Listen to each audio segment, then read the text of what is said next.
Bus stop से कहां गई ये किसी को नहीं पता चला। आज नेहा को घर न आए हुए 3 दिन से ज्यादा होने वाले थे। नेहा की मां गीता की हालत अपनी बेटी के बारे में सोच सोच कर दिन पर दिन खराब होती जा रही थी।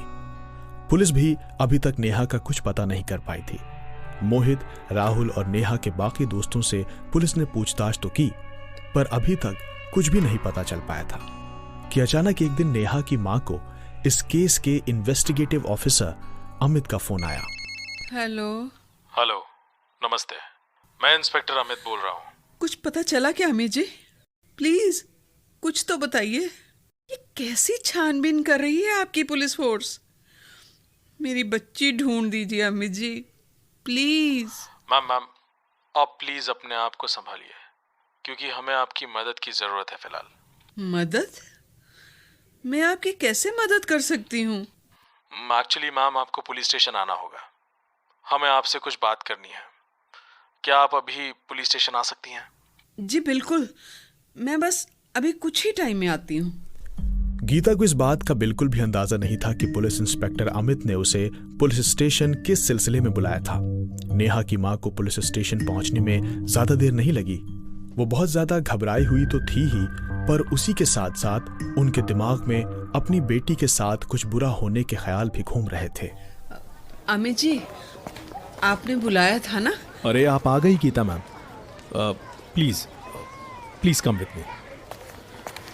एक्चुअली मैम, मैंने आपको नेहा की मां को इस केस के नेहा की कुछ चीजें मिली है और मैं चाहता हूं कि बेहतर होगा कि आप उनकी पहचान करके हमें बताएं कि वो ओरिजिनल है या फेक।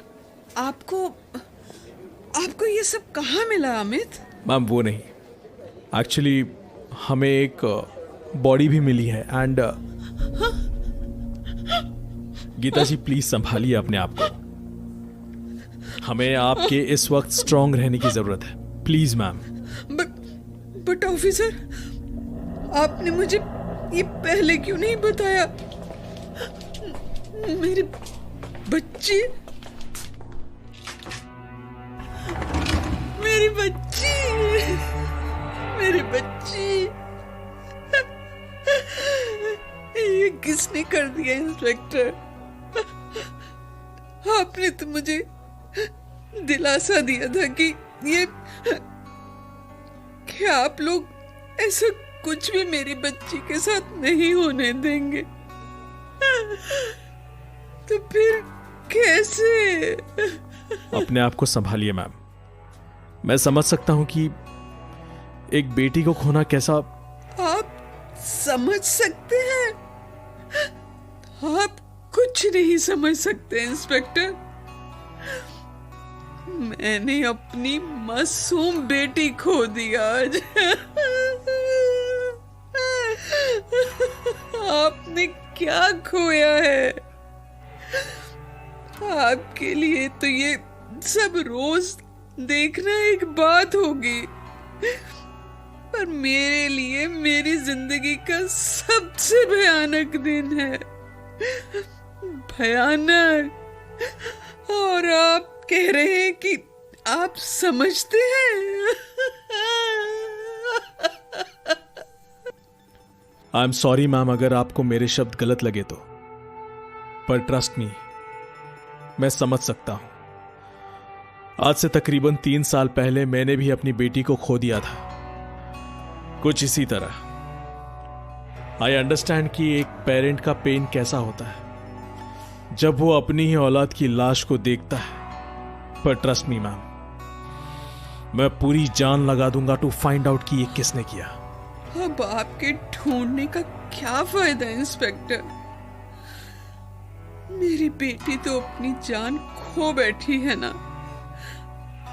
अब किसी भी चीज का क्या फायदा? मौत एक ऐसा दुख जिसको इस सारे संसार में कोई भी नहीं भर सकता। ना तो मरे हुए लोग वापस आते हैं और ना ही उनकी कमी कोई पूरा कर पाता है। एक माँ के लिए उसके बुरे से बुरे सपने में भी ये देखना बेइंतहा भयानक होता है कि उसकी औलाद को कोई भी तकलीफ पहुंचे। और आज जब गीता के सामने उसकी हंसती खेलती और जिंदगी से बहुत ज्यादा प्यार करने वाली बेटी नेहा की लाश थी, तो उसको मानो ऐसा लगा जैसे जमीन उसके पैरों तले खिसक गई हो। इंस्पेक्टर अमित ने नेहा की बॉडी को पोस्टमार्टम के बाद घर पहुंचा दिया और आज उसका अंतिम संस्कार हो रहा था, जिसे नेहा की मां दूर खड़े हताश होकर देख रही थी। मैंने पंडित जी से बात कर ली है मैम। अगले हफ्ते नेहा की आत्मा की शांति के लिए एक श्राद्ध रखवाया है। तुम मेरा इतना साथ क्यों दे रहे हो अमित? ये केस तो तुम्हारे लिए क्लोज समझो। मैम, मैंने आपसे पहले ही कहा था कि मैं आपको समझता हूँ।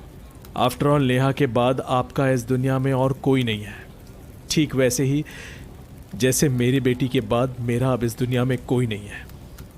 दुख मुझे इस बात का बहुत है कि नेहा अब मेरे साथ नहीं, पर उससे कई गुना दुख इस बात का भी है कि ऐसे पता नहीं कौन सी वजह पैदा हो गई जिसकी वजह से मैंने अपनी बेटी को ही खो दिया। ऐसा क्या हुआ कि मेरी बेटी को इतना दर्दनाक अंजाम मिला? पता है, मैंने हमेशा से अपनी नेहा को बहुत प्यार से पाला, पर अब ये संभालिए अपने आप को मैम। मैं आपसे वादा करता हूं कि मैं इस केस में इन्वेस्टिगेशन नहीं रुकने दूंगा। जहां तक मुझे लगता है कि जब नेहा हमें पार्क में मिली तो उस पर हमला हो चुका था। इस केस में बहुत कंफ्यूजन है, पर मैं पूरी कोशिश करूंगा कि नेहा के साथ ऐसा जिसने भी किया वो बच के ना जाने पाए और फिर किसी माँ को उसकी बेटी ना खोनी पड़े। आंटी, ये सब? मरियम, ये देखना, क्या मेरी बच्ची मुझे अकेले छोड़ के चली गई। मरियम, क्या हो गया? ऐसा मत बोलिए। मेरे लिए तो इस बात पर यकीन करना ही बहुत मुश्किल हो रहा है कि मैंने अपनी जान से प्यारी दोस्त खो दी। तू देखना मरियम, मुझे ये तो नहीं पता कि ये सब मेरी बच्ची के साथ किसने और क्यों किया, पर मैं ये जरूर जानती हूँ कि ये जिसने भी किया है ना, उसको मेरी हाय जरूर लगेगी। उसको ऊपर वाला जरूर एक भयानक और बुरी मौत देगा, उससे भी खतरनाक जो उसने मेरी बेटी को दी है। फिर देखना, मेरी बेटी को तभी इंसाफ मिलेगा। जहां गीता एक मां होने के नाते से सिर्फ ये बात भावनाओं में आकर कह रही थी, वहीं उसे इस बात का पता नहीं था कि कुछ ऐसा होने वाला था जो इस बात को सच्चा करने को था। एक ऐसी घटना घटने वाली थी जो नामुमकिन को मुमकिन करने वाली थी, मौत से भी परे। नेहा खुद चल के अपना इंतकाम लेने आ रही थी। बस देखना यह था कि यह इंतकाम लिया किससे जाने वाला था।